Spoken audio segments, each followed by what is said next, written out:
बिस्मिल्लाहिर्रहमानिर्रहीम। अस्सलाम वालेकुम viewers, city cooking YouTube channel पर आपको खुश आमदीद। आज फिर मैं हाजिर हुई। आज मैं लाई हूँ आपके लिए रेत के अंदर पंजे साफ़ करने की रेसिपी। तो मैं आपको बताऊंगी कि किस तरह से हमने रेत के अंदर पंजे साफ़ करने हैं बग़ैर नमक ज़ाया किए। कि अक्सर लोग जो है नमक ज़ाया कर देते हैं, आधा किलो हमारा नमक जो ज़ाया हो जाता है। तो आज हम इनको रेत के अंदर साफ़ करेंगे। तो चलते हैं, रेसिपी शुरू करते हैं। रेसिपी शुरू करने से पहले मेरी आपसे रिक्वेस्ट है, अगर चैनल पर नए हैं तो चैनल को सब्सक्राइब कर लें, बेल आइकन को प्रेस कर लें और वीडियो को एंड तक देखा करें। तो सबसे पहले मैंने इधर 1 किलो पंजे लिए हैं, जिनको मैंने धो के अच्छा सा साफ़ कर लिया है। तो जब भी पंजे ने अच्छे से इस तरह के साफ़ लिए करें, तो अगर इस तरह के बीच में कोई ख़राब भी हों, अक्सर ब्लैक होते हैं तो कोई मसला नहीं है। तो मैं आपको सारा बताऊंगी कि किस तरह से हमने इनको साफ़ करना है। तो इधर जो है ये मैंने एक बड़ी कटोरी जो है भर के तकरीबन आधा किलो के करीब ये मैंने रेत ली है। तो इसके साथ हम पंजे साफ़ कर रहेंगे। तो अब चलते हैं कढ़ाई की तरफ। तो ये मैंने लोहे की कढ़ाई ली है। तो अब इसके अंदर मैंने रेत डाल दिया। रेत को हमने अच्छा सा गर्म कर लेना है, जब तक इतना गर्म कर लेना है कि हम इसके अंदर 1 सेकंड तक उंगली ना रख सकें।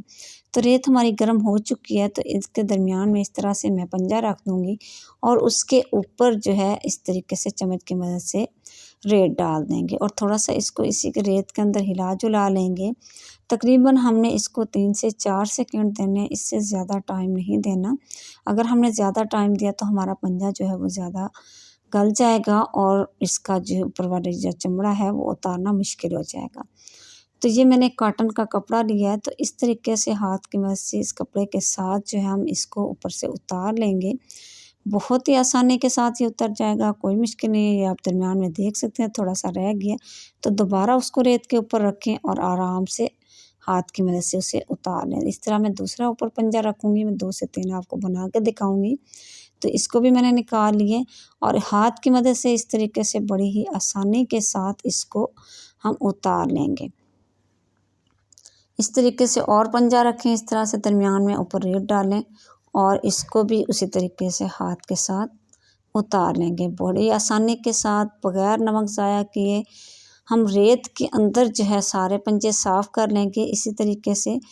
तो जो दरमियान में थोड़ी काली जगह थी वो मैंने उधर से रखा है, तो वो भी आप देख सकते हैं कि साफ़ हो चुके हैं। यहाँ 4 जो है 5 से 6 पंजे जो है मैंने साफ़ कर लिए हैं। इसी तरीके से बाकी भी मैं साफ़ कर लूँगी। तो आप देख रहे होंगे कि इनके ऊपर रेत लग गई। जब हम इनको धोएंगे, अच्छा सा साफ़ करेंगे तो ये बिल्कुल साफ़ हो जाएंगे। ये देख सकते हैं आप सारे पंजे जो है मैंने उनको साफ़ भी कर लिया और इनको मैंने इधर धो भी लिया। तो अब जो है मैं इसके ऊपर जो नाखून होते हैं वो वाले उतार लूँगी। बड़ी आसानी के साथ ये भी उतर जाएंगे तेज़ छुरी ने और आराम से हाथ की मदद से आप इनको उतार सकते हैं। और इस तरीके से दरमियान से भी मैं काट लूँगी। कुछ लोग इनको साबुत पका लेते हैं, तो उस तरह भी आप पका सकते हैं। अगर आप इस तरह से इसके 2 टुकड़े कर लें तो भी ठीक है। तो इस तरीके से अब जो मैंने इनके टुकड़े कर लिए हैं, बाकी जो हैं मैं सबके इसी तरीके से टुकड़े कर लूँगी, उनको दरमियान से काट लूँगी। ये देख सकते हैं आप सब पंजे जो हैं मैंने इनको दरमियान से काट दिया है और इनके मैंने नाखून भी उतार लिए हैं और ये आप देख सकते हैं कि ये अच्छे से साफ़ भी हो चुके हैं और मैंने इनको धो भी लिया है। इस तरह से मैंने इनके 2-2 टुकड़े कर दिए हैं। तो इस तरह से हम इनके टुकड़े कर लेंगे और हम फिर इनको बनाएंगे, पकाएंगे। तो पकाने का जो तरीका है वो भी मैं दे चुकी हूँ। तो ये मैंने इधर जो है आपको साफ़ करने का तरीका बताया और उम्मीद करूँगी आज की रेसिपी आपको बहुत पसंद आई होगी। अगर रेसिपी पसंद आए लाइक करें, शेयर करें, सब्सक्राइब करना ना भूलें। इजाज़त चाहूँगी सिटी कुकिंग यूट्यूब चैनल की तरफ से। अगली वीडियो तक के लिए अल्लाह हाफ़िज़, अस्सलाम वालेकुम।